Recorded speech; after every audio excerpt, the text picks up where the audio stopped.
നിങ്ങളുടെ favourite shows ഇനി ഒരിക്കലും മിസ്സാവില്ല. ഇപ്പോൾ C5 കാണും നിങ്ങളുടെ ഫേവറേറ്റ് ഷോസ് തികച്ചും സൗജന്യമായി. വീട്ടിലെ ഞാൻ ഒരുത്തനെ അങ്ങനെ സുഖിച്ച് ജീവിക്കാന്ന് ഒരുത്തരും വിചാരിക്കണ്ട. എന്റെ മോനൊരു തെറ്റ് ചെയ്യില്ല, അവനതിന് സാധിക്കില്ല. എങ്കിൽ പോരാടോ. ഋത്തികയും കൊണ്ട് എങ്ങോട്ടാണോ അവൻ പോയത്? പോരാടോ.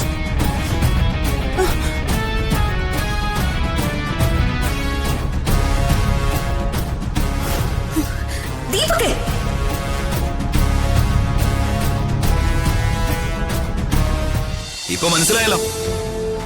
ഒരുമിച്ച് കാറി പോകുന്നു, ഫോണ് സ്വിച്ച് ഓഫ്. എന്താ ഇതിന്റെ അർത്ഥം? ഒളിച്ചോടണമെന്നുണ്ടായിരുന്നെങ്കിൽ ഇന്ന് എന്നെ വേണമായിരുന്നോ? വെറുതെ മന്ത്രിക്ക് നാണക്കേടുണ്ടാക്കാൻ.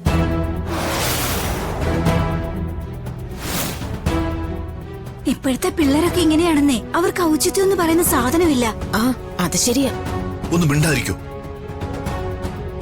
അവർ വേറെന്തെങ്കിലും ആവശ്യത്തിന് പോയതായിരിക്കും.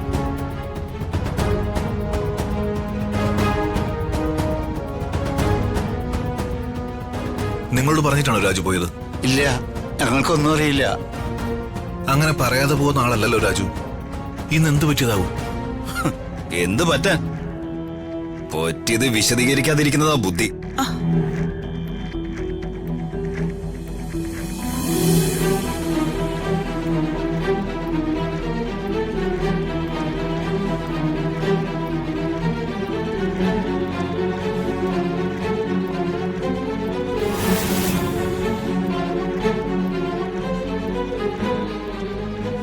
ഇനി രാജുവിന്റെ രാജകുമാരി ഋതികയായിരിക്കോ?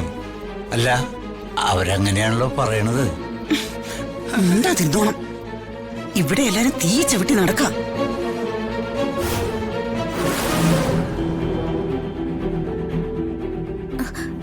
രാജു, ക്യാമറ കിട്ടി. ഇതിനുള്ളില് കാർഡുണ്ടാവും, അതിങ്ങെടുത്തേക്ക്.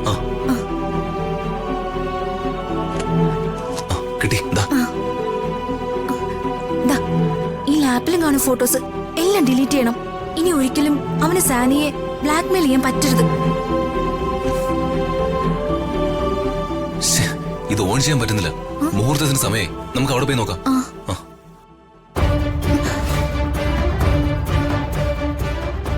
എന്റെ വീട്ടിൽ എന്റെ അനുവാദം ഇല്ലാതെ കയറി എന്റെ സാധനങ്ങൾ എടുത്തോണ്ട് പോകുന്നു. ഭവനഭേദനത്തിനും മോഷണത്തിനുള്ള ശിക്ഷ എന്താണെന്ന് അറിയോ രണ്ടാൾക്കും? ഒരു പാവം പെൺകുട്ടിയെ പറഞ്ഞു പറ്റിച്ച് അവളുടെ ഫോട്ടോ വെച്ച് ജീവിതത്തിന് വില പറയുന്ന നീയാണോ ഞങ്ങളെ നിയമം പഠിപ്പിക്കാൻ വരുന്നത്? സാനിയയുടെ ഭാവി നിസ്സാരമായിട്ട് തകർക്കാന്ന് നീ കരുതി. അത് നടക്കാൻ പോകുന്നില്ല. ഞങ്ങൾ അതിന് സമ്മതിക്കൂല. സാനിയ മാത്രമല്ല, ഒരുപാട് പെൺകുട്ടികളുടെ ജീവിതം ഇതുപോലെ ഞാൻ ഈ ഉള്ളം കയ്യിലിട്ട് അമ്മാനം ആടിയിട്ടുണ്ട്, കാശുണ്ടാക്കിയിട്ടുണ്ട്. അത് തടയാൻ ആരെങ്കിലും ശ്രമിച്ചിട്ടുണ്ടെങ്കിൽ അവരൊക്കെ അനുഭവിച്ചിട്ടുണ്ട്. ഞങ്ങൾക്ക് വേറൊന്നും വേണ്ട. സാനിയയുടെ ഫോട്ടോസ് മാത്രം മതി. ഈ ലാപ്ടോപ്പ് ഞങ്ങൾ തിരിച്ചു തരും. ഇതില് നീ കോപ്പി ചെയ്തിരിക്കുന്ന ചിത്രങ്ങൾ നശിപ്പിച്ചതിന് ശേഷം. നശിപ്പിക്കണമെങ്കിൽ നീ ഇവിടുന്ന് പോണ്ടേ? എനിക്കത് സമ്മതം അല്ലെങ്കിലോ? നിന്റെ സമ്മതം എനിക്ക് വേണ്ടെങ്കിലോ? ആഹാ, എന്നാ ഈ അർജുൻ ആരാണെന്ന് ഞാൻ മനസ്സിലാക്കി തരടാ.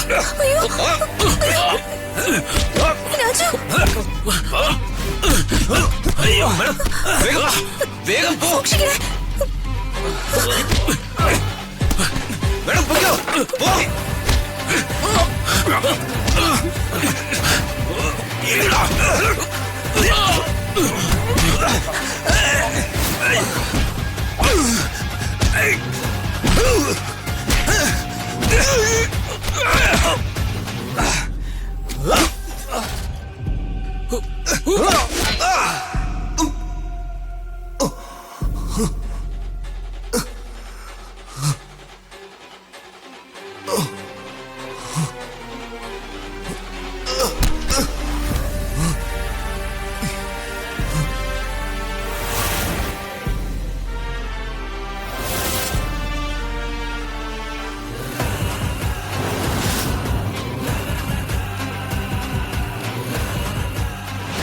ചതിച്ചു പ്രതാപ. നിന്റെ വിശ്വസ്തനായ രാജു നമ്മളെ ചതിച്ചു.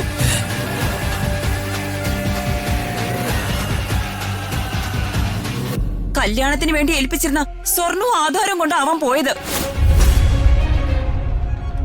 കൂടെ നമ്മുടെ ഋതുവിനെയും കൊണ്ടുപോയി.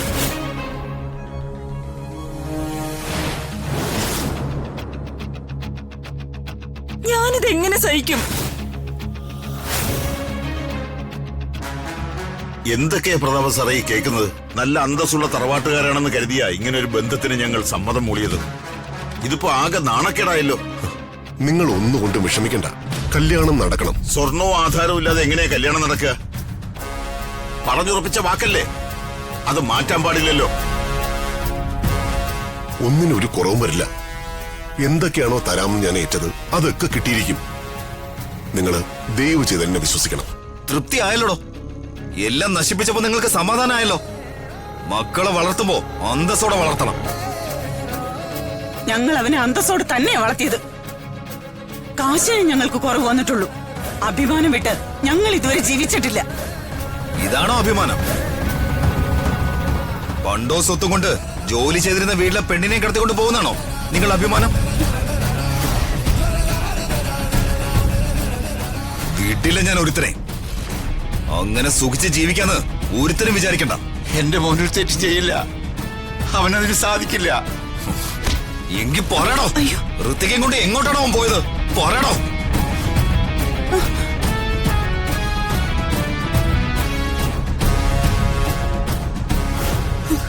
ദീപകേ,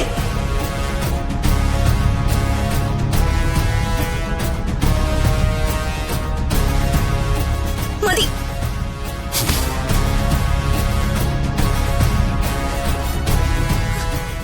എന്തീ നടക്കുന്നേ?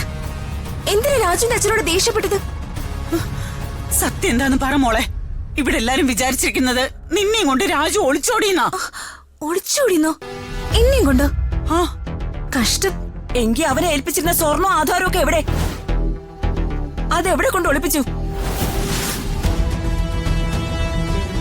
അതും എന്റെ മോനെടുത്തെന്നാ ഇവര് പറയുന്നേ. അവൻ ഒരിക്കലും അങ്ങനെയൊന്നും ചെയ്യില്ല മോളെ.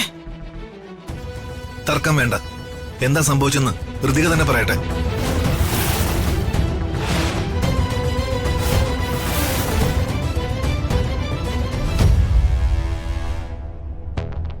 രാജു എന്റെ ഒപ്പം വന്നു എന്നുള്ളത് ശരിയാ. അത് നിങ്ങൾ കരുതുന്നത് പോലെയുള്ളൊരു വരമായിരുന്നില്ല. സാനിക്ക് കൊടുക്കാൻ ഒരു ഗിഫ്റ്റ് വാങ്ങണമായിരുന്നു എനിക്ക്. കൂടെ വരാമോന്ന് രാജുവിനോട് ചോദിച്ചു.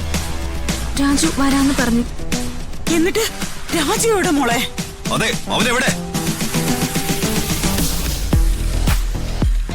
ഞാൻ പോയി ഗിഫ്റ്റ് വാങ്ങി തിരിച്ചെത്തിയപ്പോ രാജു കാറിലുണ്ടായിരുന്നില്ല. എന്തോ തിരക്കിൽപ്പെട്ട് പോയതാണെന്ന് തോന്നുന്നു. കുറെ നേരം ഞാൻ കാത്തു. കാണാതായപ്പോ ഞാനിങ്ങി പോന്നു. ഇതൊന്നും ഞാൻ വിശ്വസിക്കുന്നില്ല. ദീപക് വിശ്വസിക്കണ്ട, പക്ഷെ ഞാൻ പറഞ്ഞതാ സത്യം. മോളെ, എന്റെ മോന്റെ ഫോണ് പോലും സ്വിച്ച് ഓഫാ. അവന് വല്ല അപകടം പറ്റിയോന്നാ എന്റെ പേടി.